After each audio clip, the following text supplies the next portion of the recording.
How are you today? How's your day going? I had an itch in my ear. Uh-oh. It was not an earache. Maybe I saw a video of something that a fly flew in with this guy's ear and he couldn't get it out. Oh, is that It was a little gnat, like a little gnat. You had to have like surgery? No, he finally got it out. He got some liquid and like flushed it out and it fell out.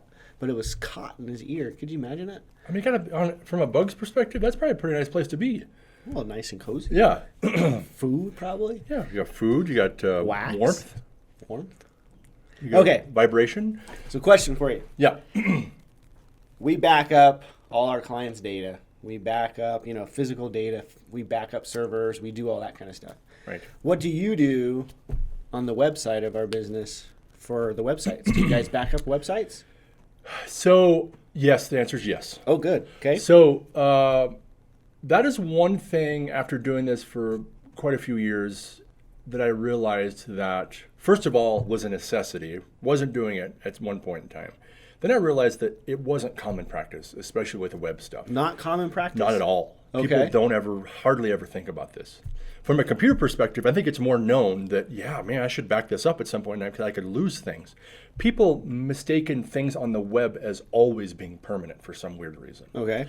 I think it's like just, I don't know if it's that's just how the average person thinks or what. It feels more permanent for some reason. But, like I said, the issue is that most people aren't. Right. And the reason that you want to have a backup situation, I guess it's obvious, right? If you get hacked, if something happens to your web server goes down for some reason, right? Whether you have a web server in your building or whether you're using a cloud-based web server, those people can also get hacked.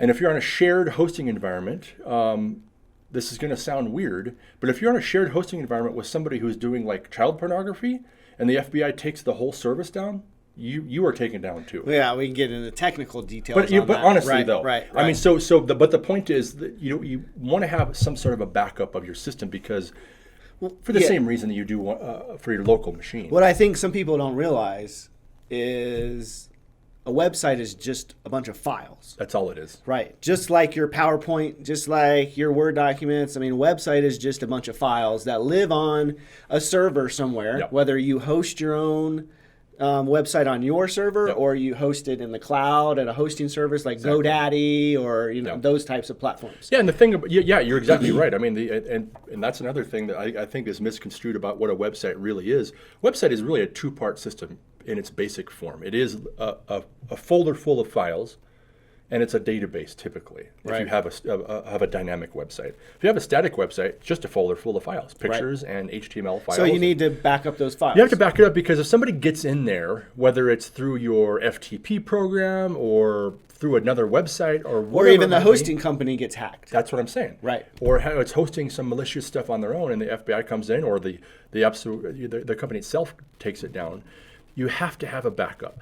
So what we do, we back up. We actually have a 2 or 3 part system. So we have every client that we have has their own server for one thing. Okay. That particular server gets backed up at the hosting provider that we use.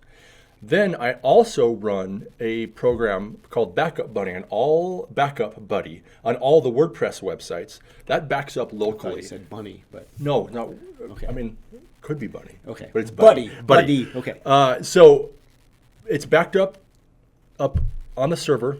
It's backed up through Backup Buddy, and there's a version of it that gets sent up to AWS. Okay. Amazon cloud storage. So it gets backed up really 3 different ways.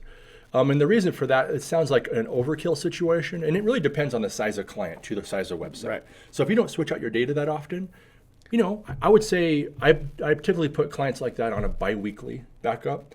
I have a pretty large client that I back up every evening. Right. Because they do so many changes, and losing a day for them is a big Yep. deal. So the bottom line is, check with your web provider if it isn't us, and ask them if they're backing up your website. Right. If they're not, ask them why not and how can we get that going. Correct. Because it's really important. It is very important. Back up often, because if you get hacked, you don't know how far back you got hacked. That's one of the things about website hacking. They could sit there dormant for a year. Right. So just make sure you're backing up websites. You keep backups for around for many months in case something happens. and just be diligent. Sure. Which is something you always say. Yep. Diligent. Diligent. In all of this stuff. Yep. Well, thank you. If you like what you hear and what you're being educated on, please subscribe to our channel, and we've got more videos and more postings coming up. Or do a like at the bottom. Do a like. Yep. Anyway, thanks, guys.